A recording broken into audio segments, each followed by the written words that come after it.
l'équation x au carré égale a avec a un réel fixé. Nous venons de résoudre deux exemples qui ont fait apparaître deux cas différents. Le exemple x au carré égale moins 1, dans lequel on a trouvé qu'il n'y avait pas de solution. Donc il n'y a pas de solution, parce que x au carré c'est un carré, donc x au carré est supérieur ou égal à 0, carré d'un nombre réel, avec moins 1 qui lui est strictement négatif. Un nombre positif ou nul égal à un nombre strictement négatif, c'est pas possible, donc il n'y a pas de solution, et donc ça nous fait ressortir un premier cas que l'on va rencontrer quand on voudra résoudre l'équation x au carré égale a. Deuxième cas que l'on va rencontrer, le cas x au carré égale 3, avec 3 un nombre positif, et là on trouve qu'il y a deux solutions, qui sont là en l'occurrence racine de 3 et moins racine de 3, donc ça nous fait un second cas. Ces deux cas, on peut les illustrer graphiquement. Alors comment ça s'illustre graphiquement?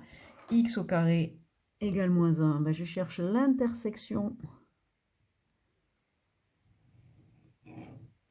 ici entre cette droite qui correspond à y égale moins 1 et ma parabole. On voit qu'il n'y a pas d'intersection, donc pas de solution. Le deuxième cas, x au carré égale 3, donc 1, 2, 3. On met ici, y égale 3. On observe qu'il y a deux points d'intersection. Et du coup, en venant lire ici les antécédents,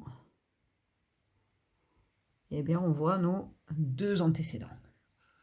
Si on regarde attentivement, on se rend compte qu'il va y avoir un troisième cas qu'on n'avait peut-être pas aperçu. Le cas un peu particulier où a est égal à... Le cas où a est égal à 0.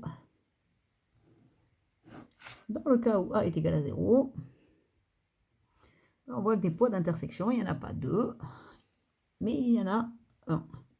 Un seul point d'intersection, et donc ça va nous donner le troisième cas qui va venir intervenir dans notre théorème. J'espère que tu as compris, et on va pouvoir écrire le théorème.